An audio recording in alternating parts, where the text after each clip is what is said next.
নমস্কার বন্ধুরা, আমার এই ভিডিওতে আপনাদের স্বাগত জানাই। আপনারা দেখতেই পাচ্ছেন আজ 535 টাকা লস হয়েছে। তা আজ সকাল থেকে প্রায় 13খানা ট্রেড নিয়ে ফেলেছি। সকালে টোটাল 4টি ট্রেড নিয়েছিলাম, অ্যাডজাস্ট করতে করতে এতখানি চলে আসে, মানে যা লস হয়েছিল সেই লস অ্যাডজাস্ট করতে করতেই এতখানি চলে আসে। আজকে যেটা শর্ট করা ছিল, যেটা চলে এসেছিলো 7 টাকায় একটার কাছে, সকালের দিকে শর্ট করেছিলাম, সেটা 7 টাকা থেকে 256 টাকায় গেছে। বুঝতে পারছেন কি হয়েছে, চলুন আপনাদের দেখাবো। তা কালকে সেন্সেক্সের এক্সপায়ারি আছে, সেন্সেক্সের কালকে আমি ক্যারি করেছি, আপনারা দেখতেই পাচ্ছেন। কল পুট শর্ট করা আছে, এখানে 82,900 কল, আর এদিকে 82,200 পুট শর্ট করা আছে, একটা 207 টাকায়, একটা 100 টাকায়। তা এটা দুটোতেই লস চলছে। আর হ্যাজ করেছিলাম যেটা, সেটা বেড়ে গেছে 300 টাকার কাছে, সেটা প্রফিট। যাই হোক, ওভারঅল 535 টাকার মধ্যে লসে আছে। চলুন কালকে সেন্সেক্সের এক্সপায়ারি আছে, দেখে নিই। আর তার আগে আজকে কি হয়েছে সেটা একবার আপনারা দেখে নিন।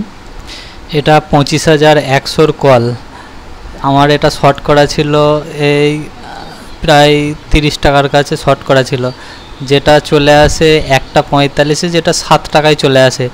তারপরে সেখান থেকে আমার স্টপ লস খেয়ে, স্টপ লস যদি আজকে না লাগাতাম আজকে প্রায় 6-7 হাজার টাকা লস হতো। অপশান সেলারদের এটাই মরণ। তা যাই হোক, সেটা চলে যায় 289 টাকা। এটা লো মেরেছিল মনে হয় 6 টাকার কাছে, 6 টাকা থেকে 289, হাই মারে প্রায় 320 টাকার কাছে। বুঝতেই পারছেন আজকে কীভাবে বাজার উঠেছে। তা যাই হোক, চলুন, আমরা এসব দেখে তো আর লাভ নেই। এই দেখি যারা অপশান বাই করতে সব ঝাঁপ দেয়, কালকে সেটা আবার সব টাকা সব চলে যাবে, তার জন্য নয়। কিন্তু চলুন, কালকে সেন্সেক্সের এক্সপায়ারি আছে, দেখে নিই কালকে কি হতে পারে না পারে। এটা সেন্সেক্সের 15 মিনিটের চার্ট, আপনারা দেখতেই পাচ্ছেন। সকাল থেকে বাজার সাইডওয়েজ ছিল, তো সাইডওয়েজ থাকার পর একদম সে বিশাল মুভ আজকে দিয়েছে। তা যাই হোক, কিছু করার নেই, মুভ দিলেও কালকে কি হতে পারে চলুন সেটা দেখে নিই। এই পজিশনে এসে আমার যখন চলছিল 14:30, 2:30-এ এই যে ডোজি ক্যান্ডেলটা বানিয়েছে, এখান থেকে আমি ভাবলাম হয়তো বাজার আবার পড়ে যাবে।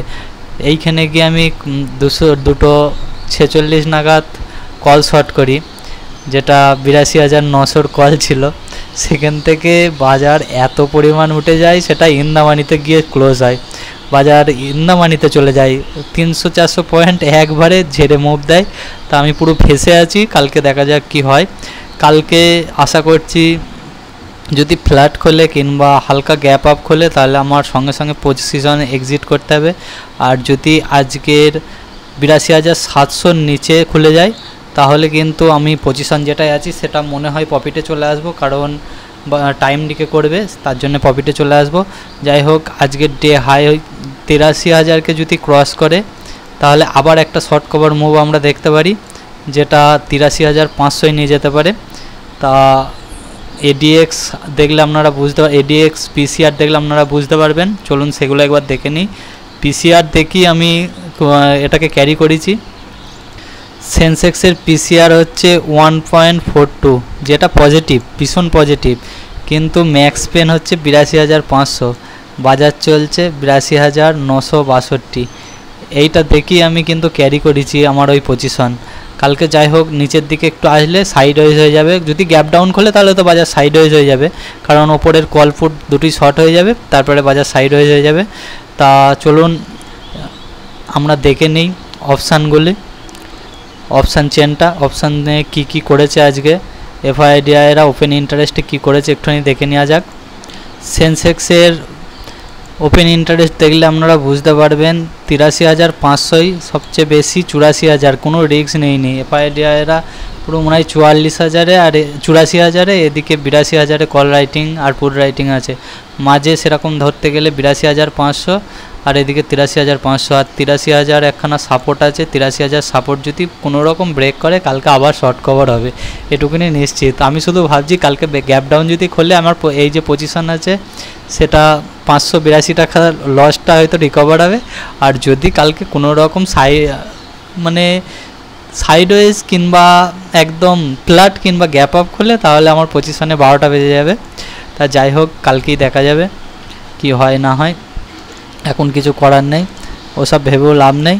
তা কালকে সাবধানে ট্রেড করবেন, অবশ্যই স্টপ লস লাগাবেন। আর যারা সেল করেন তারা তো অবশ্যই স্টপ লস লাগাবেন, নাহলে বুঝতে পারছেন কি হয়েছে আজকে। যারা কেউ যদি মনে করে যে ধরুন 40 টাকায় শর্ট করেছে, সে সকালবেলায় 40 টাকা কিংবা 10টার দিকে 40 টাকায় কেউ শর্ট করলো, সেটা ভাবলো যে 5 টাকায় চলে এসেছে, 5-7 টাকায় হয়তো জিরো হবে, সে স্টপ লস লাগালো না, কোনোখানে ঘুরতে বেরিয়ে গেল কিংবা কোনোখানে চলে গেল।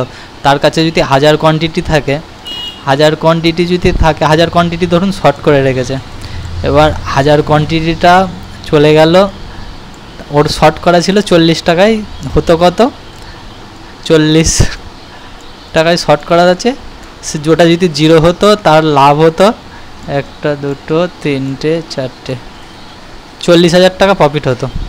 কিন্তু দেখা যাচ্ছে এটা চলে গেছে 289 টাকা, তাহলে কত টাকা লস হবে তার একবার আপনারা হিসাব করে বলবেন যে ওরা আজকে কত টাকা, যে কেউ যদি এরকম থুয়ে চলে যায় 1000 কোয়ান্টিটি শর্ট করে, তার কত টাকা লস হবে।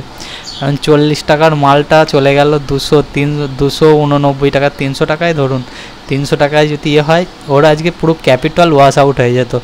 এটাই হচ্ছে অপশান সেলিংয়ের সব থেকে খারাপ দিক।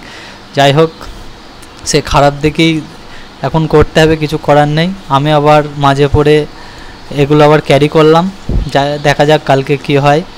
আশা করছি হালকা গ্যাপ ডাউন যদি খুলে যায়, গ্যাপ ডাউন বলতে 200 পয়েন্ট যদি গ্যাপ ডাউন খুলে যায়, তাহলে আমার এটা প্রফিটে চলে আসবো সকালের দিকেই। তা কালকে যদি প্রফিটে চলে আসি, আমি সঙ্গে সঙ্গে বিক্রি করে দিয়ে সারাদিন খেলা দেখবো, কিচ্ছু করব না। কারণ এ যা ভলিটিলিটি বাজার, এর মতো শক্তি আমাদের মতো রিটেলারের নেই। তা যাই হোক, যদি আপনারা অপশানে ট্রেড করবেন অবশ্যই স্টপ লস লাগিয়ে করবেন। আর ভিডিওটি যদি ভালো লেগে থাকে অবশ্যই লাইক করবেন, কমেন্ট করবেন, আর চ্যানেলটিকে অবশ্যই সাবস্ক্রাইব করবেন।